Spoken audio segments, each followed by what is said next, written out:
Para sentir dolor y sufrimiento ante lo que está pasando en Venezuela, no creo que haga falta tener un elevado grado de humanidad o de caridad cristiana. Creo que cualquier persona con un mínimo de sentimientos tendría que estar realmente preocupado por lo que pasa en ese país.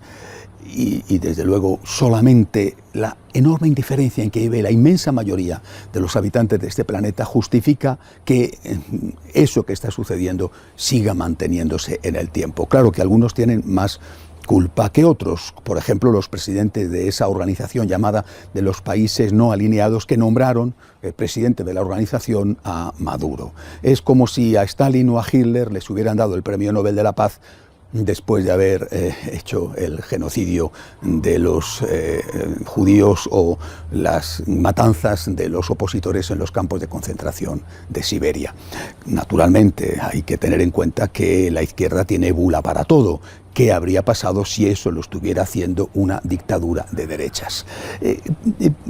Ahora bien, en este contexto terrible, gravísimo, por ejemplo, un detalle, Cáritas de Chile ha mandado una gran cantidad de medicinas a Venezuela para ser repartidas por Cáritas de Venezuela y se las ha quedado el gobierno a saber qué hará con ellas, diciendo que es que nadie ha querido ir a recogerlas a la aduana. Bueno, pues en este contexto es en el que se están produciendo unas negociaciones, un diálogo entre gobierno y oposición para intentar encontrar una salida. Bien, este diálogo solo ha podido producirse, así lo ha reconocido la oposición, porque el Vaticano se ha implicado en él, porque de alguna manera el Vaticano, no solo el Vaticano, pero sobre todo él, ha auspiciado, ha fomentado ese diálogo. Se ha convertido en el garante de ese encuentro, de ese intento de desbloquear la situación que cada vez parece más abocada a una guerra civil sangrienta. Hay que reconocer que dialogar siempre es bueno y que el Vaticano tenía el deber de intentarlo, de intentar encontrar una solución que impidiera ese enfrentamiento sangriento. Por tanto, no creo que a priori pueda rechazarse esto o que se le pueda culpar al Vaticano, como algunos han dicho, de convertirse en el patrón en el que de alguna manera auspicia la permanencia del régimen en el poder con un diálogo que es un diálogo trampa. Cuando comenzó el diálogo había lógicamente sus interrogantes y repito esa acusación de que aquel diálogo era un diálogo trampa, pero el 11 de noviembre se llegaron a unos acuerdos mínimos para poder continuar el diálogo, que eran unos acuerdos interesantes y que realmente significaban algo, que justificaba la existencia del diálogo.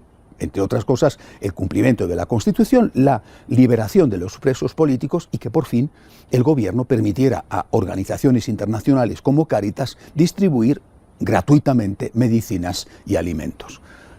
Pasado el tiempo, desde el 11 de noviembre, lo que sucede es precisamente que no ha sucedido casi nada, que aquello que se acordó, muy poco de aquello se ha llevado a la práctica. En ese tiempo también se ha producido otra cosa, el encadenamiento de algunas mujeres, madres, esposas de los presos políticos en la Plaza de San Pedro, en el Vaticano, para llamar la atención del mundo sobre el incumplimiento de eso que se había acordado y también para llamar la atención del propio Vaticano y que se planteara si merecía la pena o no seguir auspiciando, de alguna manera fomentando esa mesa de diálogo. No se puede decir, no es justo decir que el Vaticano no haya hecho nada. El cardenal Parolin, secretario de Estado, por lo tanto, como si hubiera sido el propio Papa, ha mandado una carta diciendo que lo que se acordó el 11 de noviembre hay que cumplirlo, si no el diálogo no es serio. La respuesta a esa carta ha sido demoledora. El segundo hombre del régimen, Diosdado Cabello, ha contestado diciendo que qué es lo que pretende el Vaticano intentando inmiscuirse en los asuntos internos del país y que debería de preocuparse más bien con el tema de la pederastia de los sacerdotes, sobre la cual ellos no dicen nada. Es una respuesta que indica cómo están las cosas. Eso, por no decir, no citar lo que un poco tiempo antes había dicho el propio presidente Maduro, que ni por las buenas ni por las malas, ni con los votos ni con las balas, iban ellos a dejar el gobierno. En esas condiciones, la pregunta es, ¿de verdad merece la pena el diálogo? Y es una pregunta que honestamente hay que hacérsela. ¿Qué estaríamos diciendo? ¿Qué estaría diciendo el conjunto de la opinión pública mundial, los medios de comunicación? si el diálogo estuviera siendo fomentado con un régimen dictatorial de derechas, que tuviera cientos de presos en la cárcel, que estuviera con el pueblo pasando hambre, con una inflación que se habla ya de que es el 1,5% diario. ¿Qué estaría haciendo la opinión pública mundial al contemplar un diálogo que no da frutos?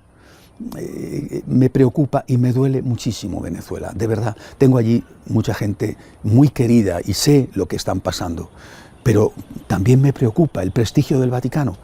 El esfuerzo del Vaticano por lograr la paz es encomiable, tenía que intentarlo, ha conseguido algo ya, pero después, si eso que se ha conseguido no se cumple, me da miedo de que ese prestigio del Vaticano quede manchado y que le puedan acusar un día de haber mantenido una ficción de diálogo que solo servía o solo ha podido servir para darle un poco de oxígeno, un poco de tiempo a ese tipo de régimen.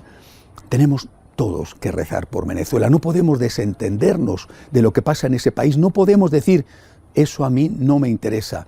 De alguna manera todos somos cómplices cuando dejamos de rezar por ellos, de preocuparnos por ellos. Y también tenemos que pedirle al Señor que ilumine a los responsables del Vaticano para saber cuándo hay que seguir en la negociación o cuándo, ante la escasez o nulidad de resultados, lo que hay que hacer es levantarse de la mesa de negociaciones. Hasta la semana que viene, si Dios quiere.